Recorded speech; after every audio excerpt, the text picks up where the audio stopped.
The news of 8 Indian men who are detained in Qatar has shaken India. India's Jaishankar has made it clear that the Indian government will continue to make all efforts to secure their release. So here are the 5 points that we are focusing on today. Point 1. Israel, who boasts about its friendship with India. How is it reacting to the detention of these 8 Indian men, especially when Israel's name is being dragged into this too? Point 2. Can India punish Qatar, and how can it be done? Point 3. India is an emerging superpower, but with all its money and oil, does Qatar have the ability to blackmail or pressurize India? Point 4. How has Qatar's oil and gas money acquired stakes in some of the most important domains in India and elsewhere, including the media and education? And finally, what is the most likely outcome of this India versus Qatar situation? So let's take a deep dive and understand the broader picture. The Times of Israel observed that a Qatari court handed down death sentences to 8 Indian employees of a Qatari company on charges of espionage, reportedly on behalf of Israel. I repeat, espionage, reportedly on behalf of Israel. It added, millions of Indians live and work in the Gulf, a large number of them as semi-skilled or unskilled workers. They constitute an important source of income for India and contribute to the success of Gulf economies. Here it is important to point out that Israel knows Qatar well, very well. After all, Qatar's attitude towards Hamas leaders is well known. And as observed here, in past rounds of violence, Qatar also played a role in brokering ceasefires between Israel and Gazan terror group. As far as the likelihood of India punishing Qatar is concerned, it is definitely more complicated than what it seems. The two countries are deeply intertwined. India's Ministry of External Affairs has described the relationship between India and Qatar as deep-rooted friendship. Yes, according to India's Ministry of External Affairs, the large, diverse, accomplished and highly regarded Indian community is making an important contribution to Qatar's progress and in nurturing the bonds of deep-rooted friendship and multifaceted cooperation between the two countries. And not so long ago, on the 29th of October 2022, Prime Minister Modi held a phone call with Amir Sheikh Tamim bin Hamad Al Thani. The Prime Minister thanked him for his gracious Diwali greetings and conveyed best wishes for a successful FIFA World Cup Qatar 2022. As far as defense cooperation is concerned, India offers training slots in its defense institutions to a number of partner countries, including Qatar. Not only that, Indian naval and coast guard ships regularly visit Qatar. As shown here, India's bilateral trade with Qatar, $18.77 billion. India's export to Qatar, $1.96 billion. And India's import from Qatar, $16.8 billion. Qatar's key exports to India include LNG, LPG, chemicals and petrochemicals, plastics and aluminium articles, while India's key exports to Qatar include cereals, copper articles, iron and steel articles, vegetables, fruits, spices and processed food products, electrical and other machinery, plastic products, construction material, textiles and garments, chemicals, precious stones and rubber. As observed here, India is among the top 3 largest export destinations for Qatar and is also among the top 3 sources of Qatar's imports, along with China and US. According to the Qatar Chamber of Commerce and Industry, there are over 15,000 big and small Indian companies operating in Qatar, wholly owned and joint venture. Indian companies from across sectors have been present in Qatar for over several years, and among them are Larsen & Toubro, Voltas, Shapoorji Pallonji, Wipro, TCS and Tech Mahindra. Not only that, as observed by the Turkish media outlet TRT World, India has helped Qatar in several vital ways. This included helping Doha deal with the issue of food security and assisting the Gulf country in terms of increasing its growth of livestock and crops.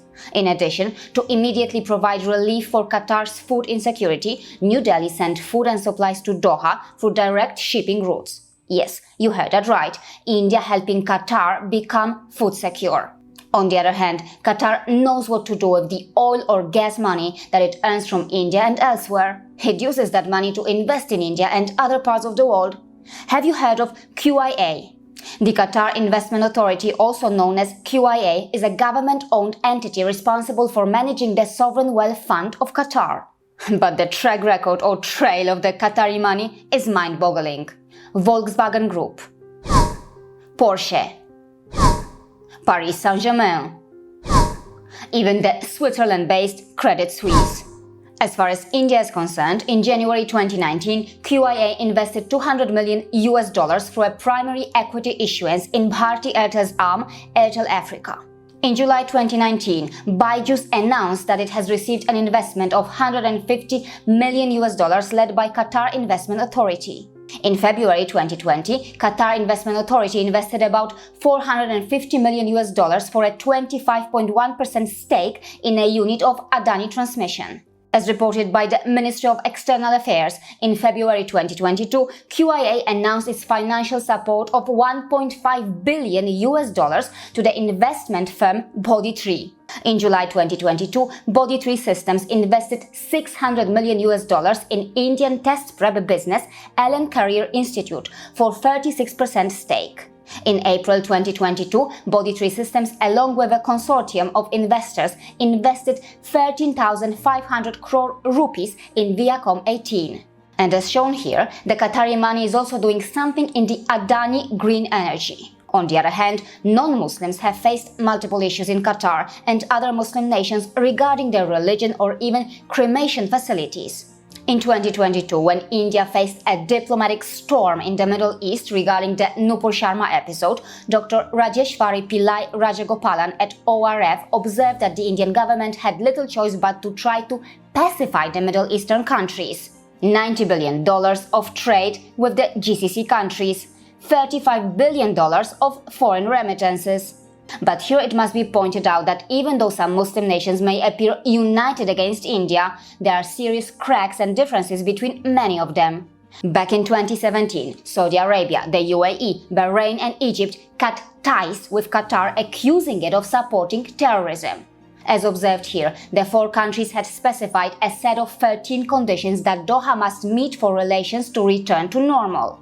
Want to know what those conditions were? Then read this. These included demands to curb diplomatic ties with Iran and support to terrorist groups like the Muslim Brotherhood and Hezbollah, shut down Al Jazeera and news outlets like Al Arabi Al Jadid and Middle East Eye, and terminate Turkish military presence in Qatar, etc. In his article in ORF, Navdeep Suri mentioned that India would also hope that influential Qatar-based media outlets like the Arabic channel of Al Jazeera tone down their anti-India rhetoric and stop looking at issues like Jammu and Kashmir from an overtly Islamist angle. Yes, an Islamist lens for India's Kashmir that faced brutal and violent Islamization. But what can India expect from a country whose double game as a peace broker and terror safe haven has already been highlighted? And as far as Qatar's role as a peace broker is concerned, Israelis have a lot of experience with that. Yes, Israel may have a lot to take care of at the moment, but can it do more to clarify its position regarding this issue, especially since Israel was also accused of its involvement with the 8 Indian men? There is still a lot of confusion and lack of transparency around this story, and of course, more clarity is needed. For example, here it was reported that sources close to the family of the 8 former Indian Navy servicemen said that there is no Israel angle. Media reports that claim so are factually incorrect. Regardless, one thing seems clear. Qatar has a questionable track record when it comes to maintaining normal diplomatic relations with other nations. And as we have seen in this video, it is not just India that has faced Qatar's amateur or irresponsible behavior. Several Muslim nations have also been at the receiving end.